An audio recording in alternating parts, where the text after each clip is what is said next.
Meeting of the Tyler ISD Board of Trustees is called to order.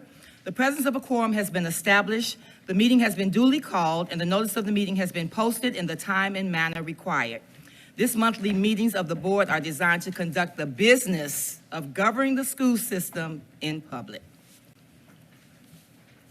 So right now we have public participation. We don't have anybody listed, but Dr. Crawford would like to have a few words. Just real quick, board, I'd like to introduce y'all to the new coordinator of superintendent and board services, Margot Sanders, right here. As y'all know, Ms. Orr has alerted us of her pending retirement come December. Ms. Sanders has been chosen to replace her. We're going to give her a good coaching and a good training. Ms. Sanders has previously served as executive assistant, office manager, coordinator of all things at the Chamber of Commerce here in Tyler. So I wanted to introduce y'all to her today, as y'all will have a long and fruitful career working with her as your board secretary. There you go. Welcome. Okay, we're on continuous improvement student outcomes. District of Innovation teacher certifications granted. We have Sherry Taylor, Executive Director of Human Resources, coming up here to talk about the District of Innovation teacher certifications granted. Just a little preview of what she's going to talk about. Remember, board, we have spent the better part of a bunch of years talking about DOI. We know that in the 89th legislative session, they put some deadlines on us to get those DOI folks certified. We've had discussions. Y'all have actually adopted a DOI certification plan. So tonight, certainly we'll welcome your questions, but you do have a lot of background information leading up to this meeting. Ms. Taylor? Yes, good evening. And I would like to say that the plan that was adopted was approved by TEA. So we are moving forward with the plan. I will point out that the numbers of DOI did decrease a slight bit by 11. However, that's when I pulled the numbers. Now we're sitting at 13 teachers have become certified since the fall. And since we rolled out the information that you have to get certified from the state, 10 of those are core content. So we do have some non-core getting certified as well. And out of our core content certified teachers, right now we're sitting at 27 of them are TIA designated teachers. So we've had meetings, principals had meetings with their employees this week and last week telling them the importance of your DOI and getting certified. Some of them even have conversations that your employee extension has been denied. And those are TIA teachers that? No, so I just want to say that we have 27 TIA teachers that are DOI. Do we know how many of, I'm sorry to start asking questions already, but do we know how, or they're going to ask questions. I'm going to give you a softball here. We probably don't know, you may know, how many of those 27 that are TIA, correct? Correct. Are any of those that we've had to inform that your employment agreement is expiring if you don't get certified? No, sir. Okay. No, sir. We're keeping the ones that are TIA right now, and we are working with them on getting their certification. Okay, there you go. These are the ones that were denied. They've been doing this, and they've made no progress towards certification. Okay. So any questions? There you go. I guess not. Okay. You did well. Thank you. Well, thank you. Okay, T-TESS, walkthrough evaluation update. Ms. Taylor is also going to provide you an update.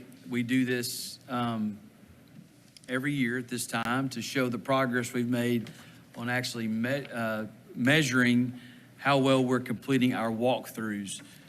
Over the last decade or so, we've had obviously a lot of improvement in that. I'm not saying that any one person or one administration has had any improvement in that, but we used to not report this. It became evident that we needed to report this at the board level because what you report, what you measure gets improved. So, Ms. Taylor, please provide that information. Fantastic.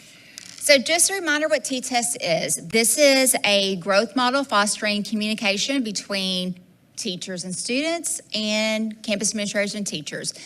With the growth model, we want our teachers to grow each and every day, but also we want to improve the instruction and build teacher capacity within the instruction. And this is the best way to do that.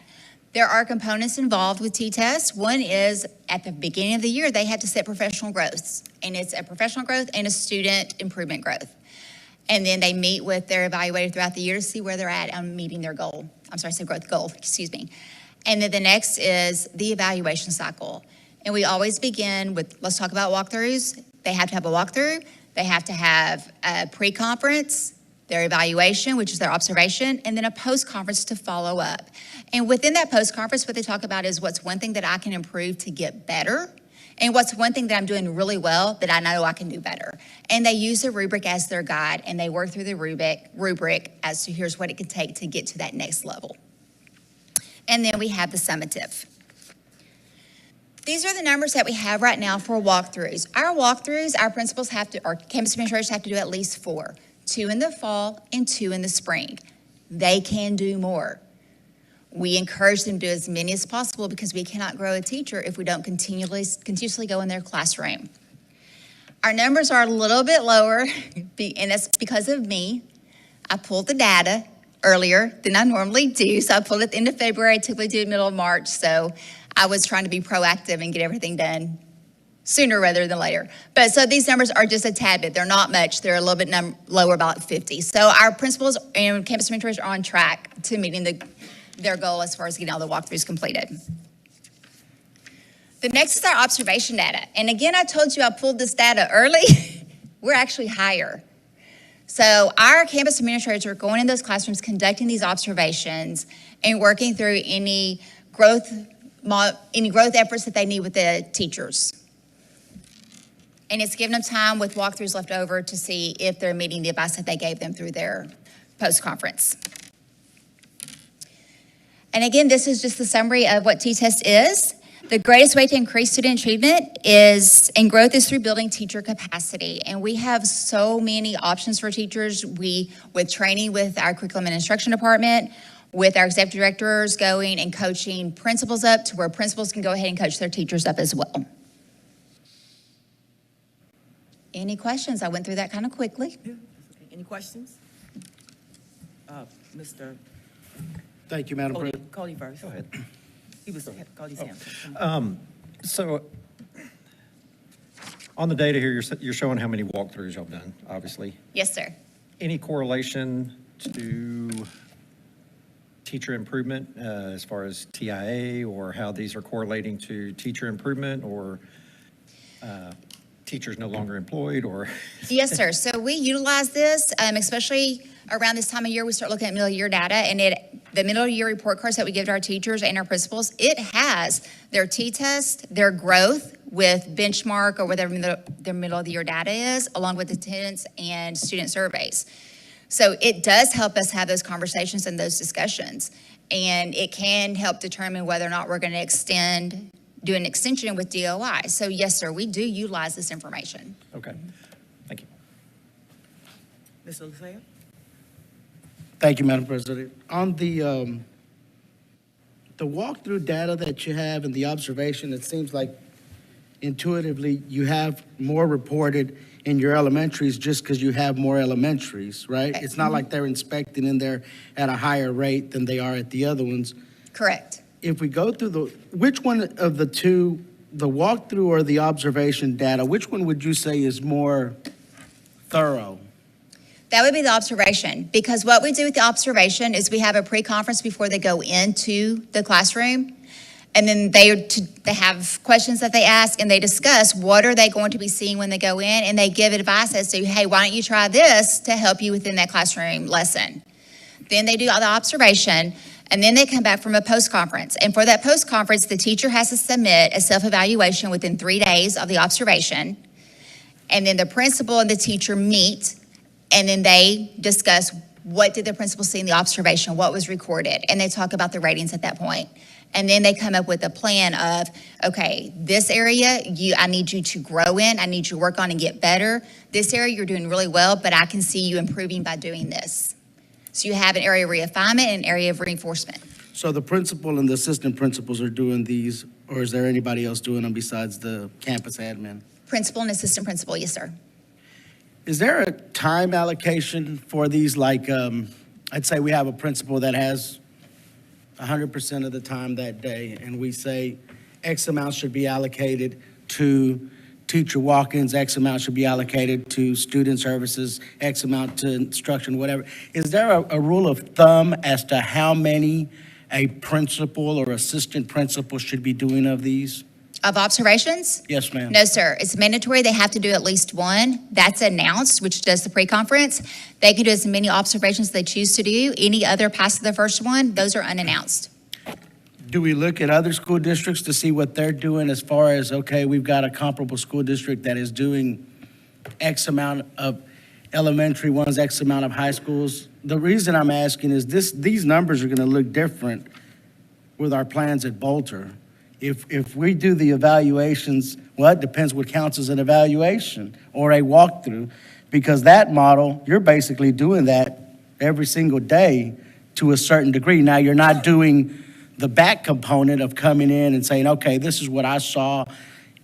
Separate from that, you're actually doing it hands-on in real time. Have we thought about that to say, okay, this is how much time we're spending, this is what other school districts are spending? How's this gonna be affected when we put Bolter online with the new product? I don't know about time, but the measurement of instructional proficiency, get used to that term, is what will be occurring, what you're speaking about at our ESE campuses. Obviously, Bolter's different because it's an ACE campus. Additional staffing, additional resources dedicated to that campus. However, we've identified anywhere from 6 to 8 other campuses as well that will be ESE aligned. In other words, they will be adopting the same structures to insulate the principal and 1 to 2 other administrators to be measuring instructional proficiency in real time. So obviously with those 8 or 9 campuses, that will look different than what another campus would look like. That's in good shape that might be A-rated, so, or a B-rated campus. So yes, sir, that, as far as time goes, no. But as far as the measurement of that, about being in those classrooms and being able to report that at the board level is something that will be happening every month.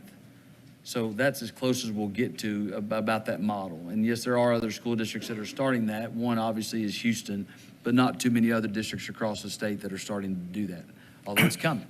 But to my question is, so where we're in there at the new system at Bolter, for example, or any of the aligned schools, because I know they can be aligned and not be designated that way, and you have a teacher delivering the curriculum, and you have the associate teacher and then the assistant one, and the principal's going door to door. I mean, the model we saw. Are those going to be counted as observations and walkthroughs, or no? There's going to be an official... Probably be a different measurement. I mean, you still have to do T-TESS. T-TESS is, you have to adopt an appraisal system. Right. And that's what we've decided to adopt here in Tyler, the old PDOS system for some of us old heads, like Ron Jones. You and I did PDOS together, right? We did PDOS here. We adopted T-TESS. And so you've got to adopt those systems. These teachers that are going to be at your ACE campus or you're going to be at your ESE aligned campuses will also be evaluated via T-TESS as well. That will be separately reported. We'll have your formal observations. You'll have your maybe that's all we report there, because they're going to be reporting the instructional proficiency data every month here at the board dais for those 6 to 8 campuses. So you probably just get a couple of different measurement types that'll be going on. One will come from her shop. That'll be the T-TESS side of things.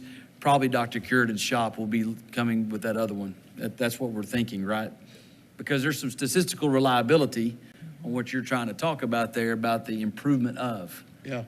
So there'll be two separate systems, not uniformity there, but you still will get a T-TESS evaluation every year, regardless of what campus you teach at in Tyler ISD.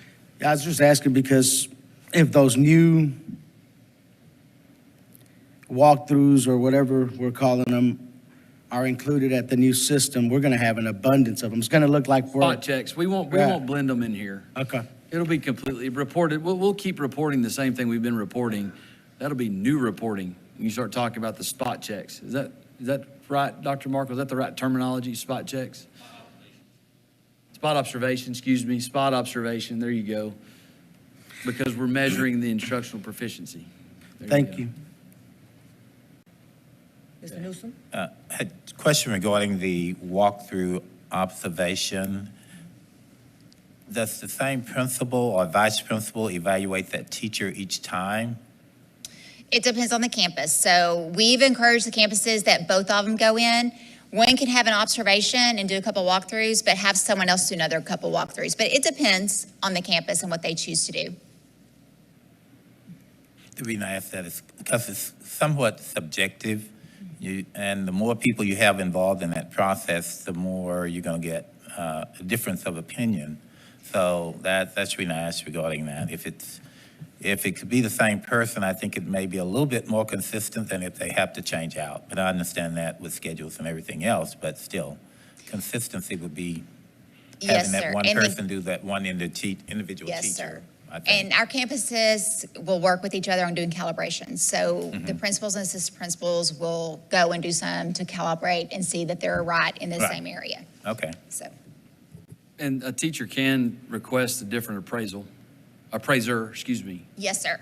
correct? For the second observation, yes, sir. Yeah. Can they request someone not associated with that campus? It will be someone not associated with that campus. Yeah.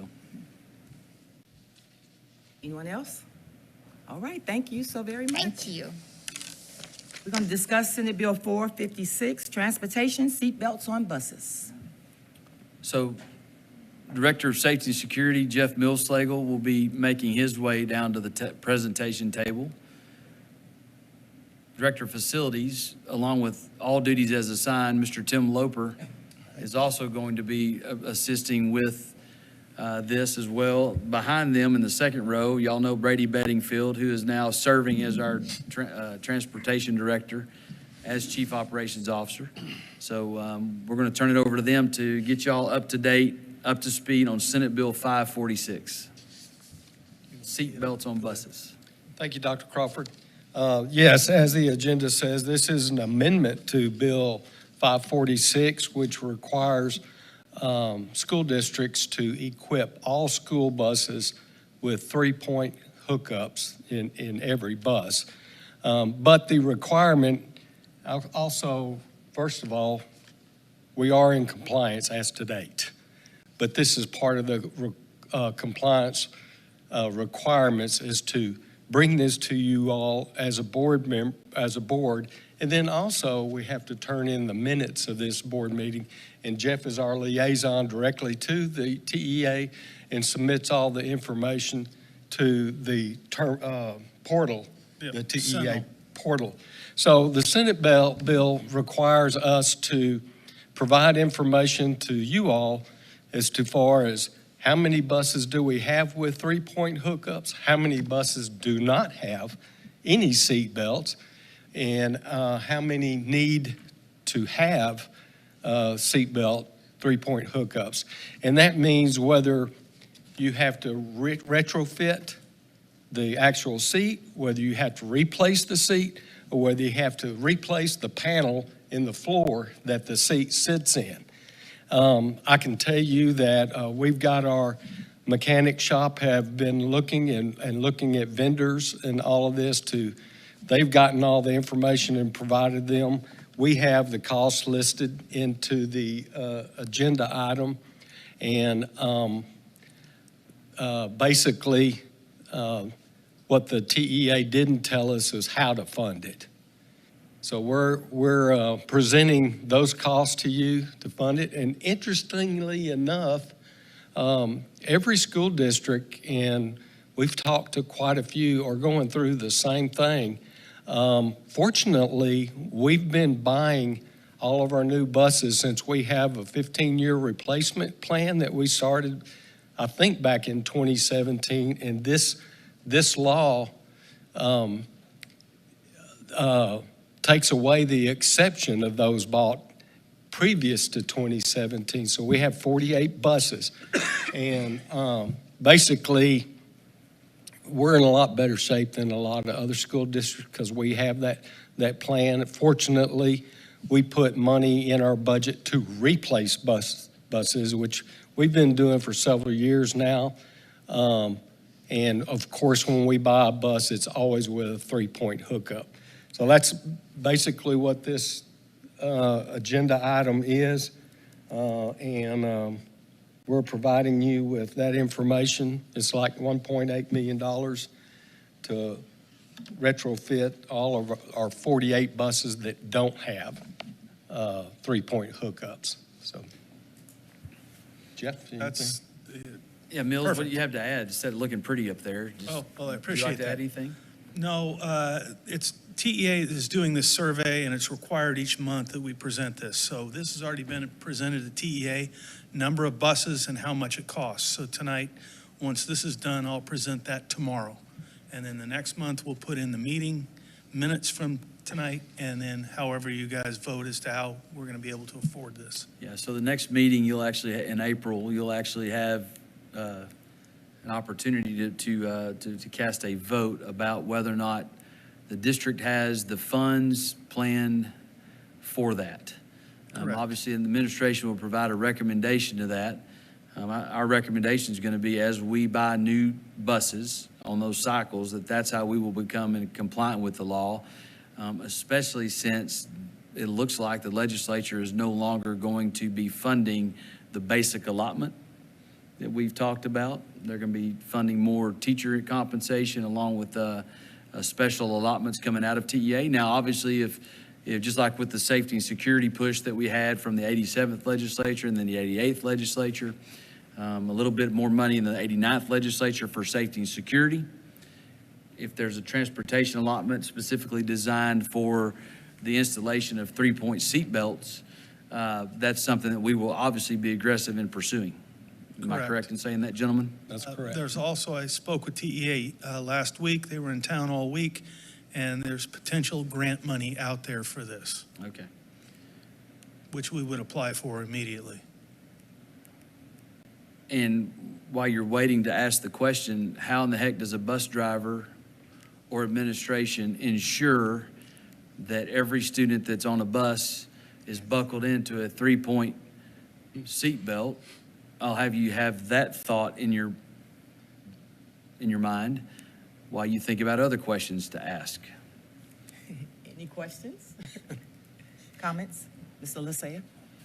Thank you, Madam President. So if we total up the amount of buses that we have that have 0 and 2, I guess is just like the strap, and 3 is the one in compliance, we got 121 buses. Is that all of our buses, or do you have spare buses? Or does that That's- just account for everything? That's all buses. We have 121 buses. That's right. How long does a bus last? We have 15-year plan.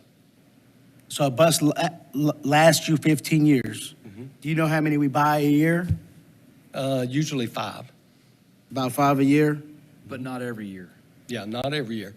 So, and you know, the price varies. If it's a 77-seat bus, it's obviously a little more expensive than a 54-seat bus with wheelchair ramp. So if we have 48 buses left to get into compliance, it's going to take us 10 years if we go by this cycle roughly to get in compliance. Is that okay with TEA? I mean, or do they give us a deadline? Do they just say, The statute and the rulemaking behind this does not say we're going to force you to do this. It did, I think, to be honest with you, I think it's a data gathering initiative for us to report the 1,200 school systems across the state so that they could possibly attach a fiscal note to it or see if there's any type of political will to actually force school districts to spend their money that they're not getting from the basic allotment.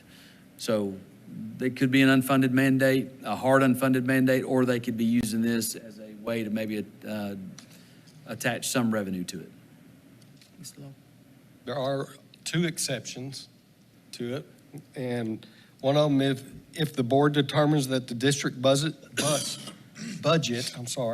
does not permit the district to purchase a bus that is equipped with required seat belts, or for which if we purchase or retrofit a bus that it voids the warranty by putting 3-point seat belts in there.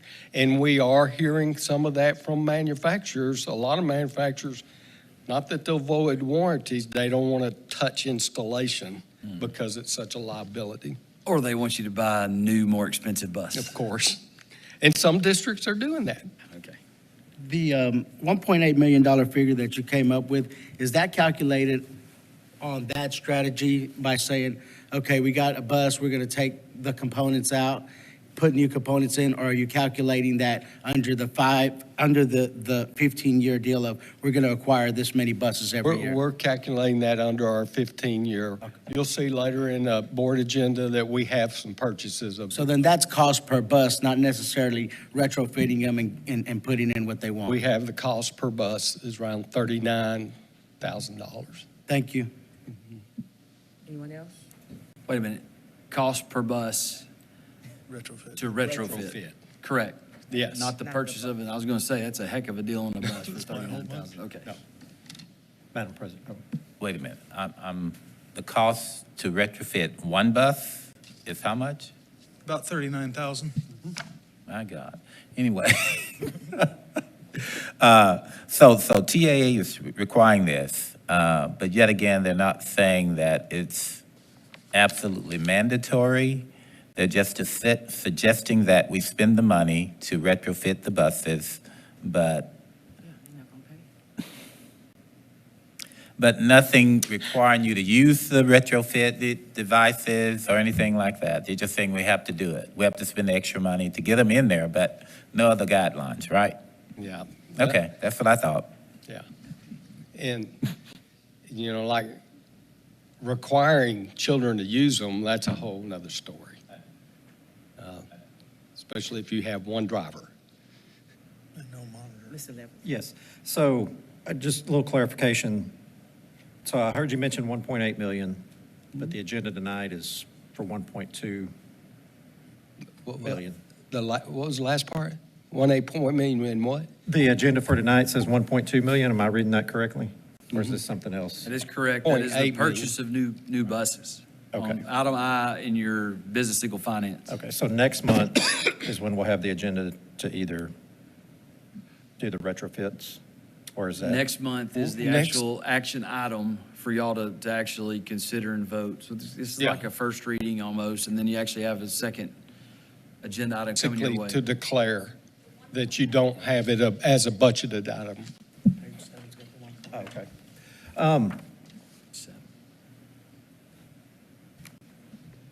Gotcha. Yeah, this Okay. bus. Yeah.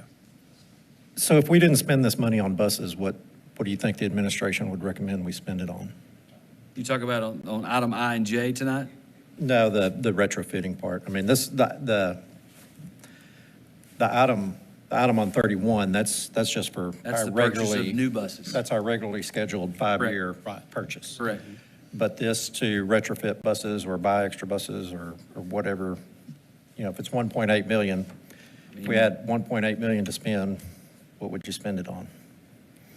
Retrofitting buses. What's the next best, what's the next best option? Are we talking buses or other needs of the school system? It's just, what's the opportunity cost? What are we having to give up to Oh, I got retrofit you. these buses? Hold on, Marty.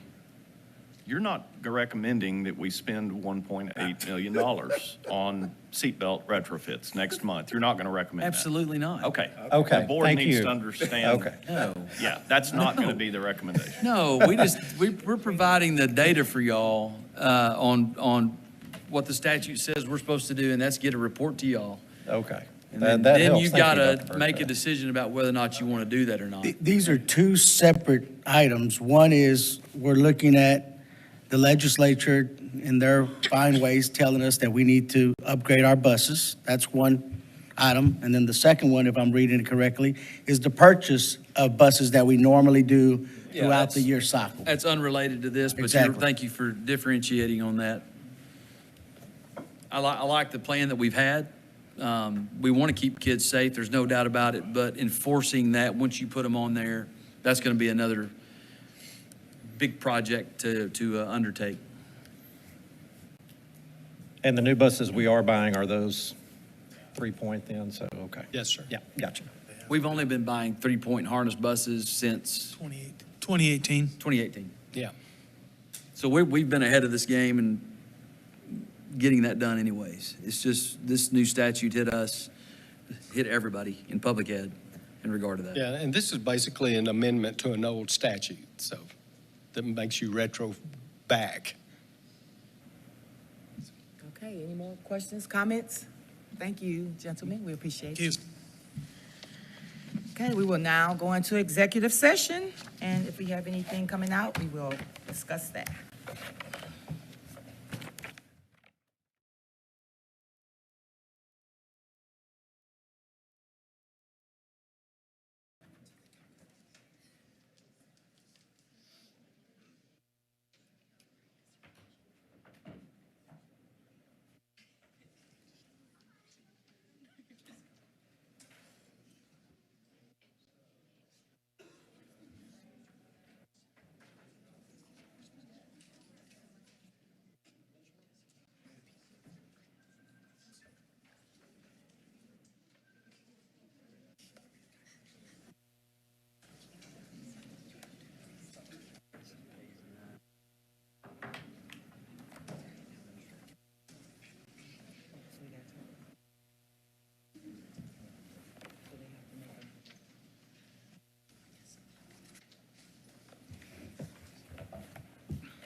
The meeting of the Tyler ISD Board of Trustees has previously been called to order.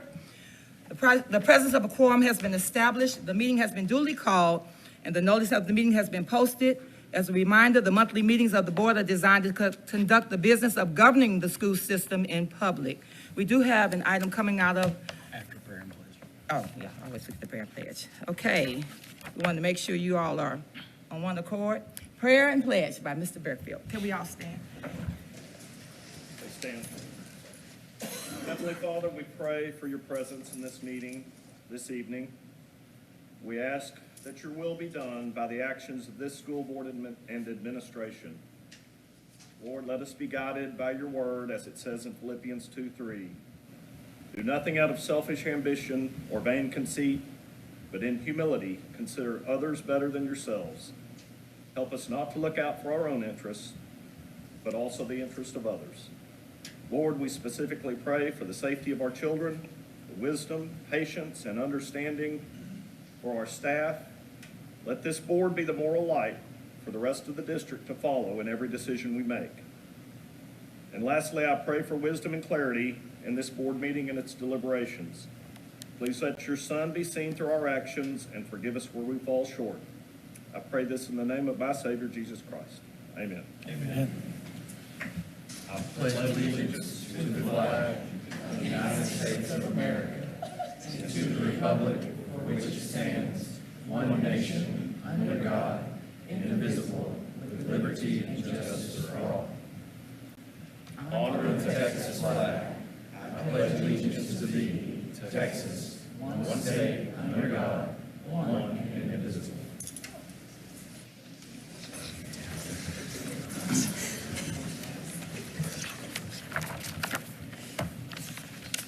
Thank you, Mr. Burfield. The item out of the executive session is could I get a motion for the approval of the renewal of the one-year term administrative professional contracts for the 26-27 school term? Can I do all of them? That's on page 9. Page 9 in your books. We need two separate. Approve the administration's recommendation. Second. All in favor? Aye. Anyone opposes?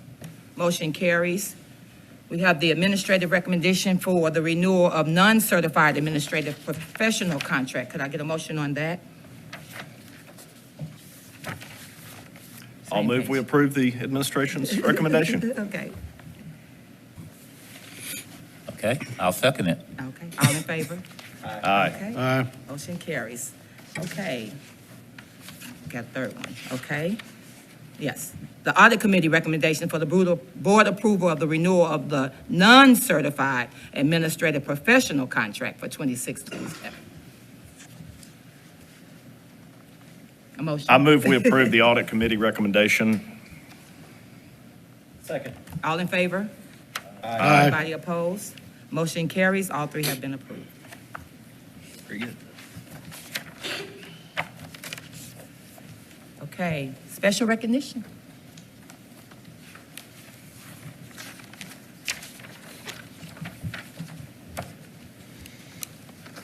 Good evening, board members and Dr. Crawford. We want to begin the special recognition part of the meeting by announcing our March District Students of the Month. The elementary student of the month is Sean Dotson, a fifth grader at Orr Elementary School, and the secondary student of the month is Atlee Caldwell, a sixth grade student at Hubbard Middle School. At this time, please join us in watching a brief video about these outstanding students. The heart of our hometown beats strong in Tyler ISD, where students are reaching goals, breaking barriers, and shaping the future. Their journeys may look different, but together they are showing us that next is now. Let's celebrate their achievements as we continue leading the way in Texas education.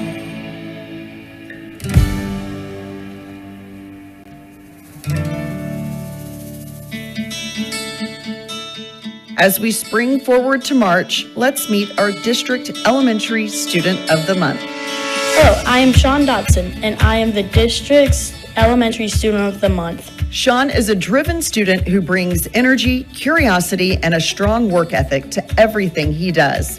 He consistently excels in the classroom, showing a true passion for learning and a determination to succeed. It's just a fun school to be at, bunch of friends, good teachers, amazing teachers. Everything's amazing here. On campus, Sean stands out as a leader, serving on Cub Patrol, contributing as a Cafe Cub, and engaging in young men in STEM. His positive attitude, teamwork, and willingness to help others make him a standout fifth grader at Orr Elementary School. I noticed Sean when I first came to this campus. He's a great guy. He's got a heart of gold. He truly undersells himself. He is a leader in our young men in STEM group. He catches on to projects. He's just got an eye for certain things. Now let's turn our attention to the District Secondary Student of the Month. My name is Atlee Caldwell. I'm the District Secondary Student for March. Atlee exemplifies the very best of the Hubbard Huskies through her kindness, respect, and strong work ethic. A model student in every setting, she approaches each day with a positive attitude and a quiet leadership style that constantly sets a strong example for her peers. Just be positive and kind to other people all the time. Beyond the classroom, Atlee is a level 4 gymnast who has competed in the Junior Olympics. She's an active member of Bible Club and her church youth group. She is someone who serves others with humility and care, whether helping a classmate or stepping in without being asked. Atlee leads through her actions. She is a servant leader, so whenever maybe a box of markers falls, she's the first one to go over there and fix the problem. And she doesn't do it because she wants attention or because she wants recognition. She's simply going over there and helping because she knows it's the right thing to do. Let's honor these remarkable students as we celebrate the outstanding achievements happening across our district. Their success stories remind us of the strength, dedication, and spirit that define Tyler ISD. This recognition is proudly brought to you by Christus Trinity Mother Francis Health System, partners in supporting the bright future of our students and community. And at this time, we would like to welcome the board to come forward to congratulate our District Students of the Month.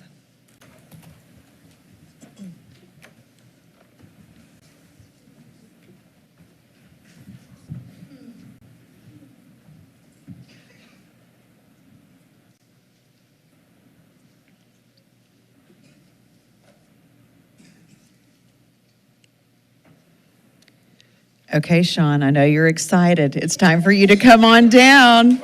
Congratulations.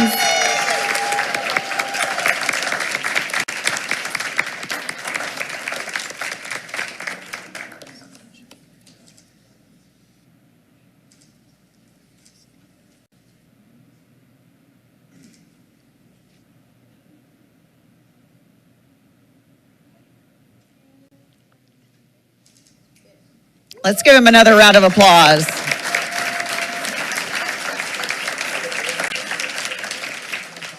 And now we would like to welcome Atlee to the front as our Secondary Student of the Month.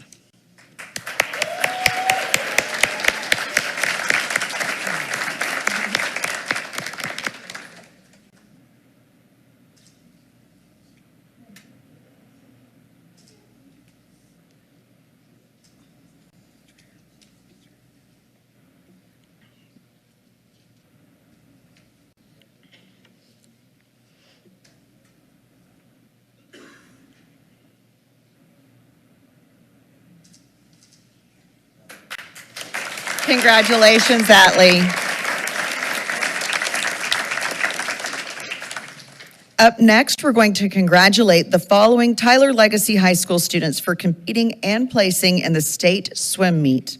Up first, Madeline Petty, who won the 500 freestyle and finished 7th in the 200 freestyle, and she won back-to-back state titles in the 500. Come on down, Madeline.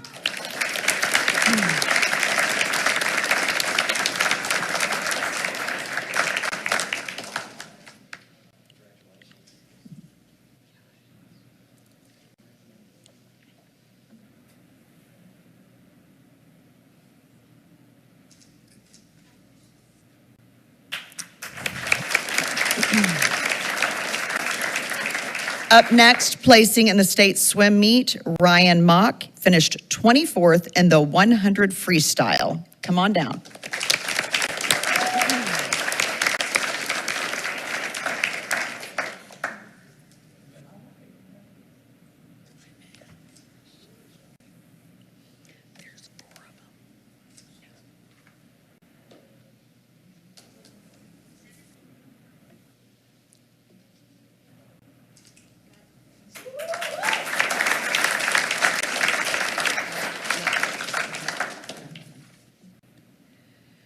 Okay, up next we have a relay team that placed. We've got Ryan Mock, Alex Zinn, Fisher Donahue, and Tucker Martin finished 24th in the boys 200 freestyle relay. So why don't y'all come up, Ryan, Alex, Fisher, and Tucker.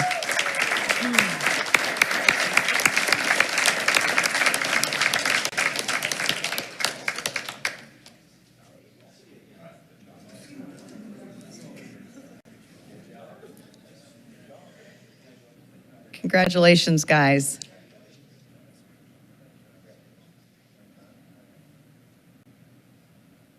Why don't we get 2 of y'all on one side and 2 of y'all on the other side? No? Okay.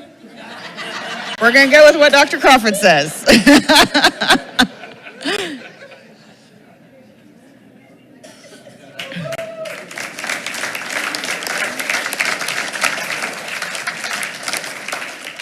Now we would like to recognize our Elementary District Teacher of the Month, Kayla Whitten from Owens Elementary School, here with a few comments from her principal. She sets high expectations while creating a warm, encouraging environment where students are motivated to succeed. Her engaging, student-centered instruction builds on both academic skills and lasting confidence, ensuring every child feels valued and capable. Beyond the classroom, she is a strong campus leader. As 5th grade team lead and Student Lighthouse sponsor, she guides students to grow as leaders through service, mentoring, and community involvement. Known as the peanut butter to her team's jelly, she keeps her team connected, organized, and moving forward. A dependable collaborator and mentor, she leads with professionalism, integrity, and heart, making a lasting impact on students and staff alike. Come on down.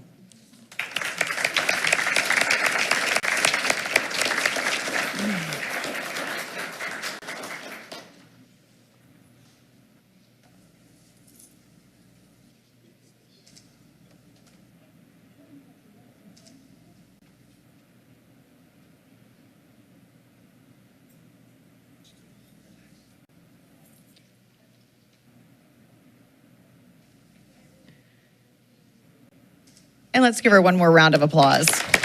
Congratulations. And our secondary district teacher of the month is Ruby Freeman Taylor from the DAEP. Here are a few comments from her principal. Ms. Taylor consistently demonstrates outstanding leadership and dedication as the high school ELA team lead. She works diligently to keep her team informed, organized, and equipped with the materials and support that they need to be successful. She also plays a critical role in communicating with home campus teachers to ensure that students have access to assignments in the system, allowing them to continue making academic progress while at the DAEP. Ms. Taylor leads with a true servant's heart. She cares deeply about both students and staff and actively supports our program's mission each day. Her commitment, initiative, and compassion help ensure that our students have the support and structure necessary in order to succeed, making a meaningful impact on their campus and the students they are privileged to serve. Ms. Taylor, come on down.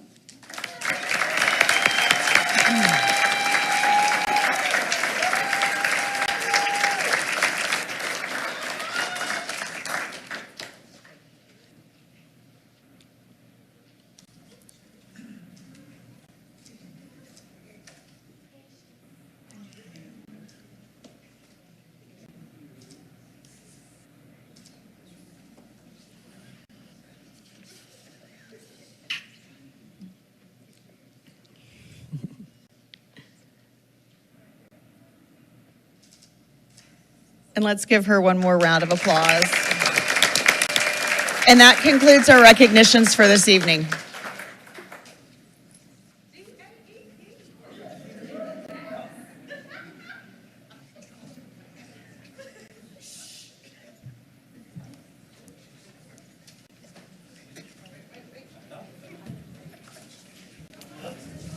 Wait, come on down. I totally skipped over one. My apologies.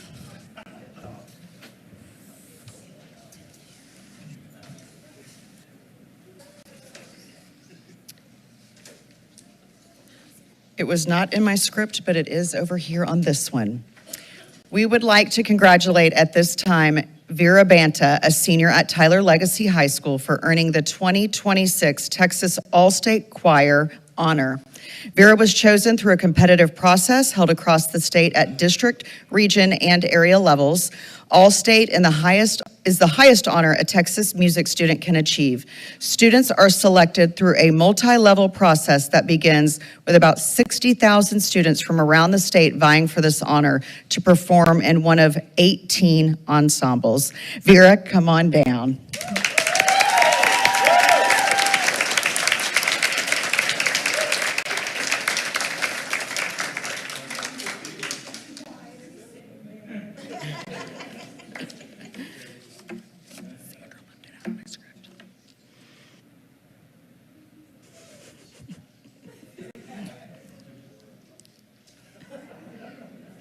Okay, let's give her a big round of applause. Thank you for waiting. And now that concludes our special recognitions for the evening.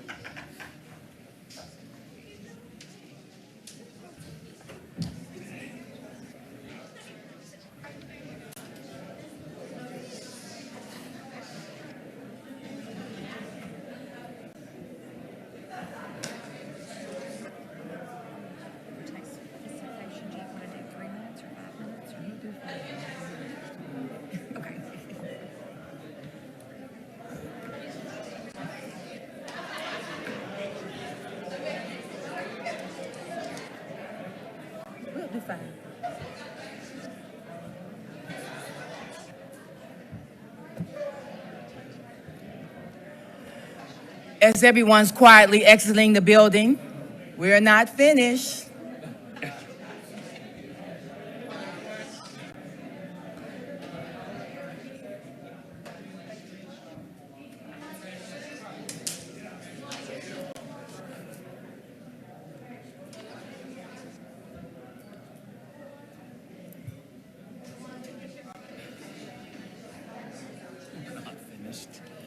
Is that what you said? We're not finished? Yeah.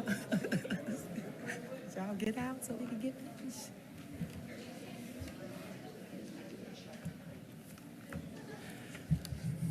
Okay, we are now at the scheduled time in our agenda for public comment. The board wishes to hear your thoughts and concerns, and as per policy, all speakers have submitted the necessary paperwork, and we can listen, but we can't respond. At this time, we have the Reverend Rodney Curry is coming to speak with us.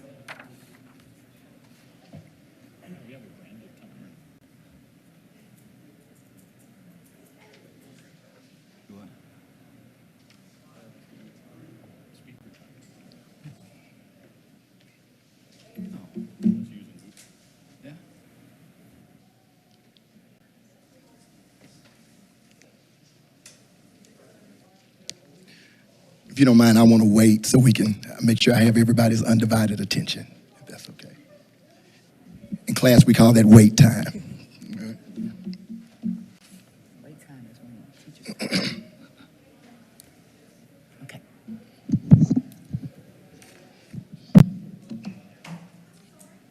Don't close the door.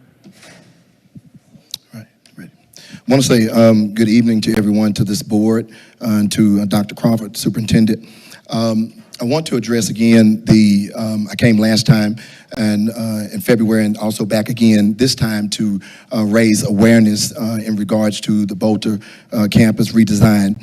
When we talk about systems, models, and changes, it may sound good on paper, and I think that we are in love with that sound, but on the campuses like Bolter and all campuses, those decisions, they have actual names, they have faces, they have consequences. When we look back at what we've done at Bolter, what has been done, I guess, at Bolter, February the 9th, they were given the information that the campus principal there's been a change. The campus principal, the new principal was introduced. Then also they made the announcement that this was going to be actually kind of run like an elementary campus, that all the teachers would have to reapply. And so the subsequent interviews have taken place. Some know that they're going to return. There's been no criteria to actually explain why some are not returning, and that has created an environment of havoc. It's created an environment of hostility, a hostile work environment at a critical time when we're now approaching testing. And so I have to again ask the question, what made that the best decision to do that at this time? Now, parents have just been notified through an email that was sent out March the 19th, which was Thursday, in reference to what's going to, quote unquote, take place. And so this has left weeks of speculating and a lot of hearsay. Bolter Middle School does not need another experiment. They don't need another experiment. If we're going to experiment, why do we start with the schools on the north side? We've closed Stewart Middle School. We've closed Hogg. We bulldozed and closed Dogan. What's left? Why do we have to create so much havoc on this side? I'm not sure and really not happy about that. This ACE model, this evergreen system of excellence that's being integrated, this structure of improvement, we could have done that had we just looked at the model that we were doing, the way we were providing instruction at Bolter Middle School. We could have done that to circumvent using this model. Now, I want to be very clear that we understand the need for change, the necessity for change, but regardless of how you package this, this decision, and I'm saying this to the board members as well as to the superintendent, this feels disingenuous and it will disproportionately impact our north side schools. And you may ask the question, why do I feel this way? Well, when you give this new principal the total autonomy, it seems like he's been given the Tyler ISD American Express Gold Card to do whatever he wants to do as he enters this campus. That makes me feel this way because no principal has ever been given the opportunity to get whatever staff that he wants. Dr. Crawford, when you came here some 13 years ago, you didn't get the privilege or the opportunity to get what you wanted. You had to work with what you had to build that. And so also what makes me feel that way is that this move is going to diminish the fine arts programs. It's going to also diminish our athletic programs.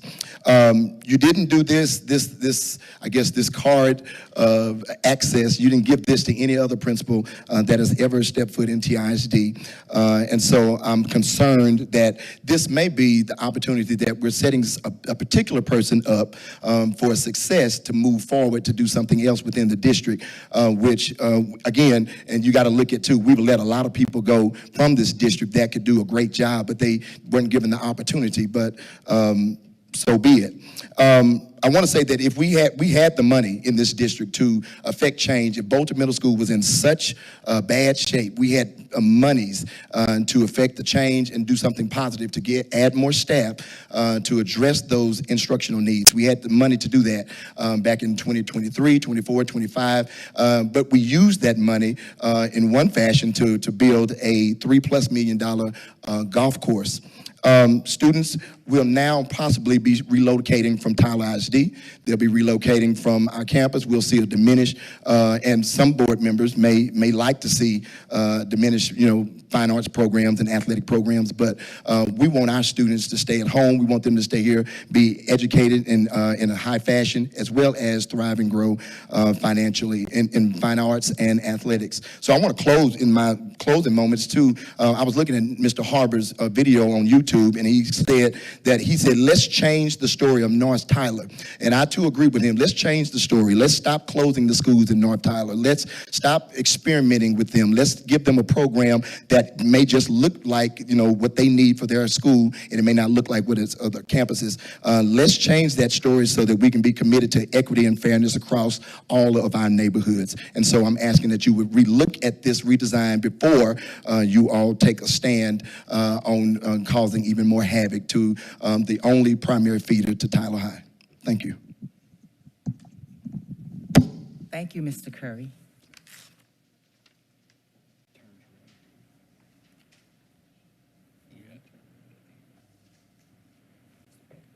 Okay, continuous improvement student outcomes, CLI Engaged update. As part of your board monitoring calendar, CLI Engage update will be presented. Dr. James Curran, Executive Director of Assessment and Data Analysis, data guy, and then Rachel Sherman, Chief of Schools, one of our K-8 Chief of Schools. Dr. Curran, Ms. Sherman. Well, good evening, Board. Dr. Crawford. We're going to share a quick update on our CLI Engage assessment, which is given to our pre-K and our Head Start students in the district. Just as a reminder, we do give this assessment 3 times a year, and all the skills that we assess, which you'll see a subset of, they're assessed one-on-one with the teacher. So here we put the 6 skills that are the primary skills that are assessed in CLI Engage. You can see beginning to middle of the year comparisons. And almost across the board, we saw improvement, especially in rapid letter naming, phonological awareness, and math. We did see a little bit of a dip with social emotional, which I know most of y'all are familiar with. We've tried to start working a rubric in there to help kind of be more objective, especially early on in the year, where I think we just tend to score the kids based on what we know, and we haven't seen the kids long enough to really had a chance to interact with them. I do want to point out, there's a note there that says a writing rubric was implemented at the beginning of the year. And you can see now we've started moving in the right direction from beginning to middle. And hopefully we'll see that same improvement from middle to end of the year. When we break down those same skills by program, you can see how each program's doing. I did want to take a quick mention to Head Start. We saw Head Start get a little bit more of a bump this year, which was positive and helped everything move even more in the right direction. So I just want to make sure and point that out about Head Start. If you look at students by racial group, you can see how we're doing there. So overall, some pretty solid improvement compared to prior years, especially in our African American and our white students. And we'll take any questions if you have them. Any questions?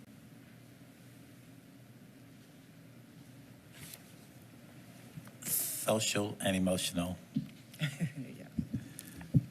And we've been having problems with this for some time. It goes up, goes down.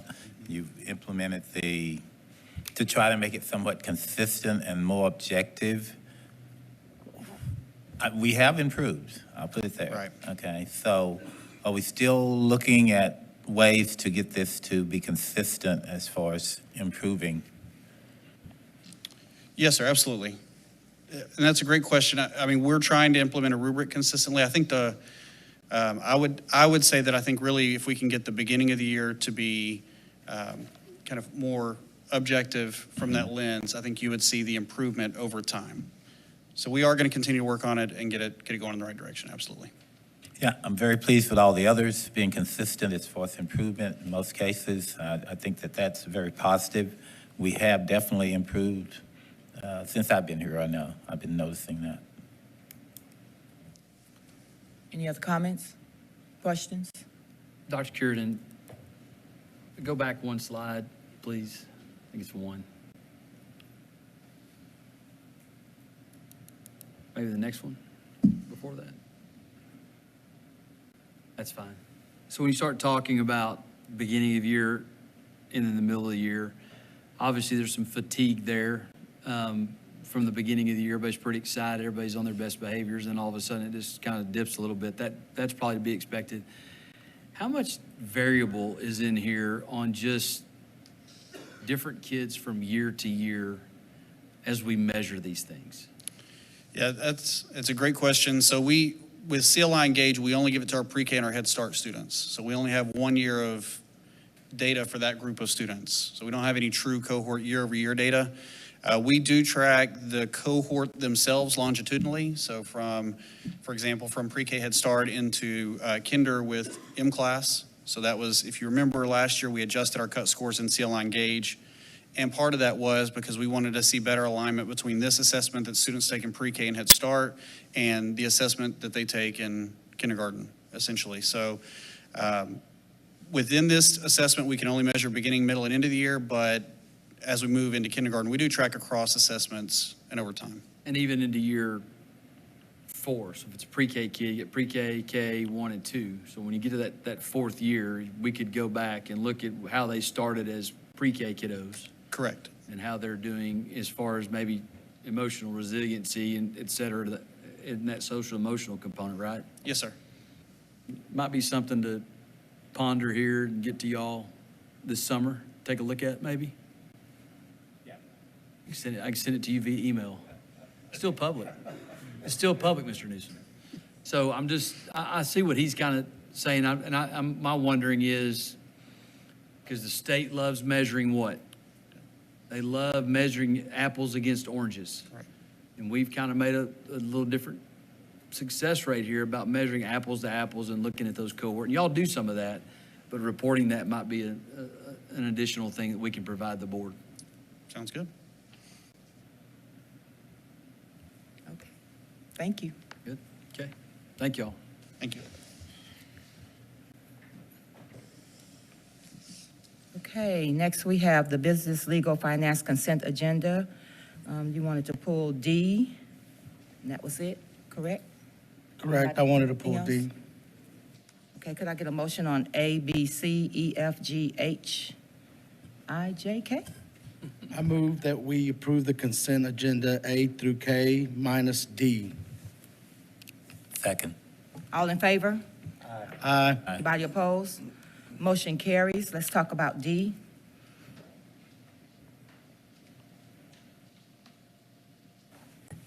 On page 23 of your agenda, in your board book, we have a resolution regarding wage payments during emergency closing school due to inclement weather.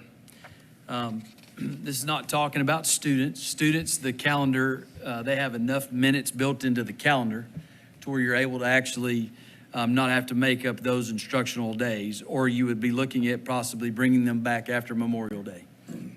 People like their Memorial Day break. We already had time scheduled for staff to return after Memorial Day. And we also have 2 bad weather makeup days. These are to make sure that we satisfy contractual agreements with your employees, whether they're a custodian or whether they're a principal, or actually not a principal, they were already here, or a teacher. We had bad weather days on January 26th and 27th, and we should have come to school on the 27th, but the soup said no. And then we also, we should have come on the 28th, but we also did not come on the 28th.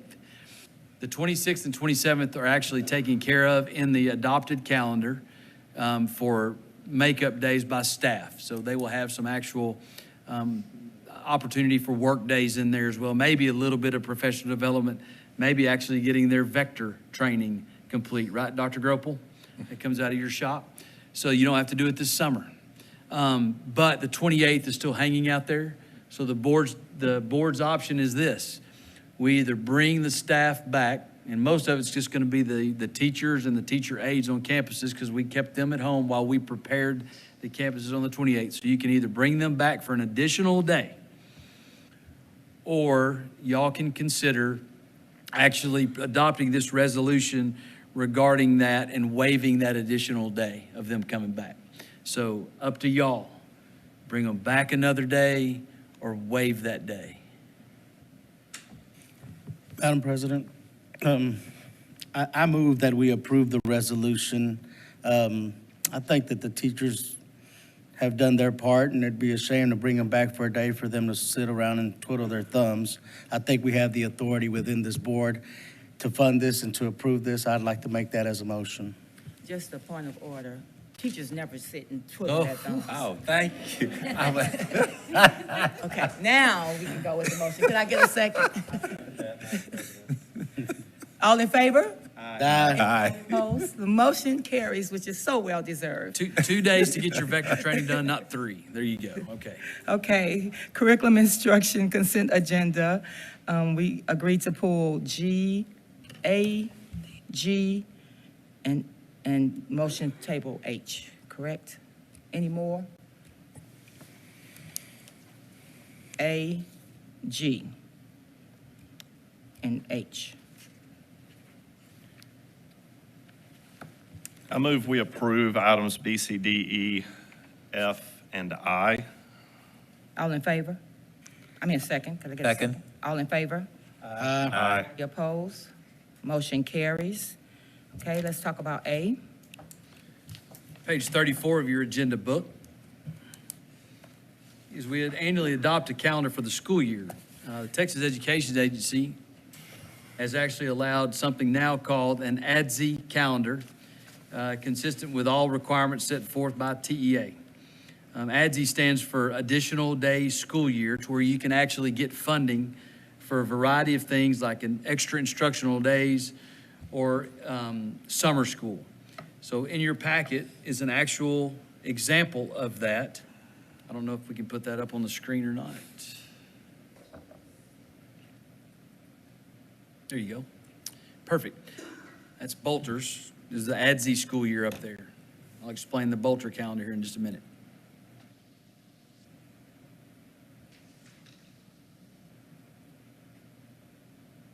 There's ADSI. It's okay. So additional days school year. What that is you've adopted the calendar already. This is an additional calendar for what would be submitted to TEA for any additional day outside of the school year to be used. So obviously with your legend there, with your color coding, where you could see that there would be some additional days of instruction or experience here that TEA will now allow you to credit for actual revenue. So in the past, TEA would provide basic allotment dollars to a district to potentially use for a program like this or an initiative like this or compensation increases or whatever. They've cut that off, and they have now gone to these other allotments to allow you to petition to the agency to qualify for things. So this is an initiative, a strategy for additional day school year that we could potentially use, again, for extra days of instruction like we will have at Bolter, for summer school needs at certain campuses, or for like whenever we pay for Mentoring Alliance as well, because that's still another summer program. So you actually can get anywhere from 50 to 75% of reimbursement for those days. They're not funded at a full daily rate, but we're also saying that it's probably not going to be a full, complete 8-hour day anyway. So it does make sense that anywhere from 50 to 75% could happen. So that's what the additional day school year is for. You would need to actually adopt this. Underlying of those additional day school year calendars, the ADSI calendar, is the actual Bolter calendar that where we're going to ace that school. We've talked about the personnel piece of it. The actual days of instruction, if you'll flip over to the Bolter calendar, is what their calendar would actually look like.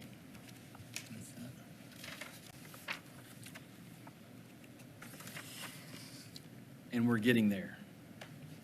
Scrolling.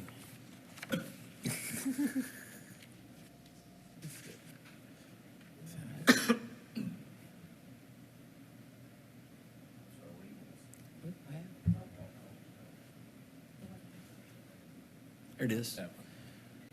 So just to give you a little bit of an example of this, you would look at, let's start in July, to where they actually start school those first 2 4-day weeks. You've got the 20th, 21st, 22nd, 23rd, 27th, 28th, 29th, 30th. Those are actual days of instruction, taking those Fridays off to start out with 4 days. 5 days are sometimes tough to start out with. Then you get into August and you get 4 days of instruction again, or 4 days of work. And then on the 7th, that's actually convocation day. And then we actually start school.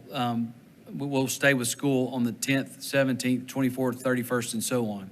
So you go through the school year in there, take a lot of the same breaks that the rest of the school system is taking off. So you've already had about, I think is it 15 days, staff?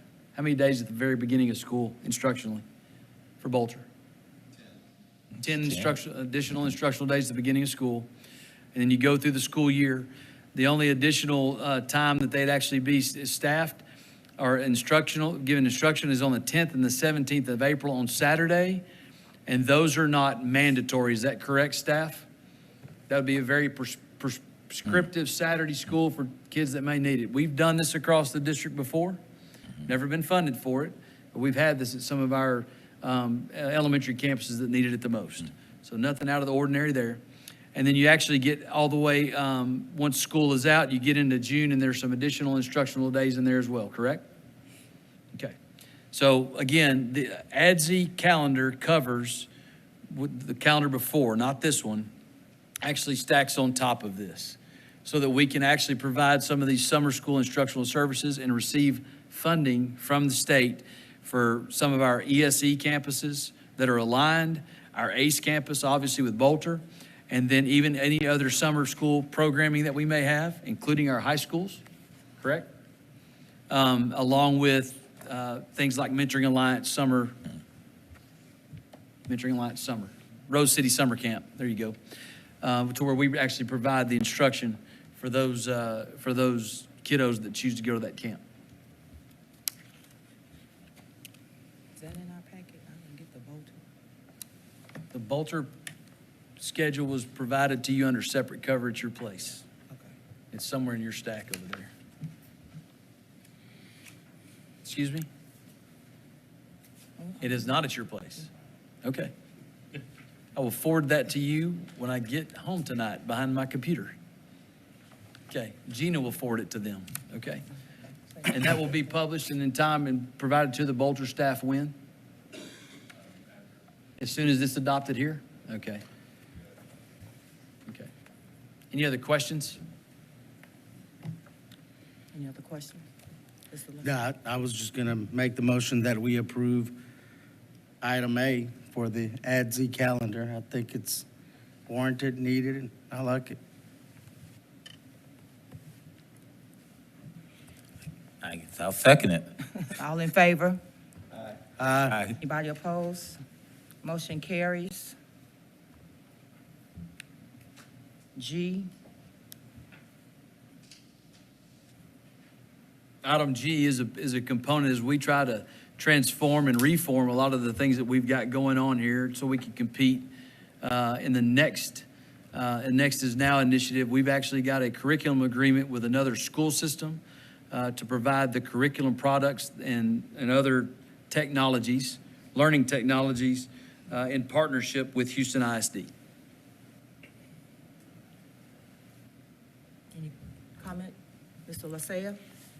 Yes, ma'am. I would like to make the motion that we authorize you on the behalf of this board to agree into that, to sign into that agreement once the soup gets it back. I think we've all around this diocese seen the system.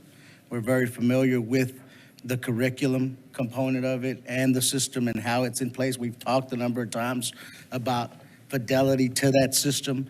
So for time being of the essence, I don't want to get this further behind. I want to move on this quickly to help those schools that need the help getting to where they need to be. So I'd like to make a motion to approve this and authorize you to sign off on it when superintendent gets it to you. Second. All in favor? Aye. Opposed? Motion carries. H. Madam President, for item H, I would like to table that. Okay. Second that. All in favor? We don't have to vote on that because it's a motion to table. Okay, thank you. Okay. Staff report, Superintendent? Yeah, you have your quarterly investment report that's in there every quarter. Ms. Russell, anything to report on investments, especially since the world has been enveloped in chaos? Things have stayed pretty stable in our investments. Everything's pretty similar to how it was this time last year and last quarter as well. Incredible. Any investments that we have in oil and gas? No. No? Nope. Not that we're aware of. Some of those hedge funds that probably put some money in the market for that, right? I'm not sure about that. We do have some pretty Investment funds. big restrictions on, the types of investments, and our advisors, they make sure that we are in safe investments. So. Good. And I know we can't invest with countries that are, we can't do business with countries that are deemed terrorists, right? We have to sign Correct. those agreements all the time. Okay, good. Well, thank you for that report. Always invigorating. How would you, just by interest, we haven't had this in a long time, probably since 2009 when the housing bubble burst, before you and I were in our positions, obviously. You might have still been in grade school. How would we alert the board of those things? Would our partners in the investment, like TCG Hub, would Dusty Traylor, our financial advisor, provide us some feedback in regard to that? I know he doesn't do a whole lot of investments. Yeah, he's more on the bond side, and those things are set. Right. But TCG, we have a very small amount in these, more risky, invested. So ours are in, a lot of it's in checking for our payroll, because our payroll is very expensive every month. And so we don't have a whole lot. So we would alert the board, and you'd see it here. But at the moment, there's nothing to talk about. What about, yeah, that's good. That's fine. That's enough. I'm just trying to convey that the markets and the chaos that might be going on around, it's pretty stable with what we're able to do. We did have a whole lot of revenue, a lot of funds whenever we sold our bonds, obviously. As far as investing that money, that doesn't happen, but we do draw interest off of that sometimes. And we're able to put that interest back into the actual projects, those bond projects, correct? Yes. We earned a lot in the most recent bond, the 2020 bond. Right when we got all that money is when interest rates skyrocketed. So we earned a lot, put it right back into capital projects, and it paid for the increase in pricing, anything like that. Delay, all the delay that we had, Mr. Loper, Mr. Bedingfield, correct? Okay. So there is a separation of that between investment dollars and then your bond dollars and what you can draw interest off of. You got to spend it on projects. You can't take that money and go hold on to it and not spend it and draw money off of it, even though we've already drawn all that down for the most part. Yes. Okay. Okay. Future business, the next board meeting will be April 20th, 2026. Do I need to announce the special if we have it? No. Okay. Okay, could I get a motion to adjourn? I move to adjourn. Second? Second. All in favor? Anybody opposed? The meeting has been joined. Have a great evening.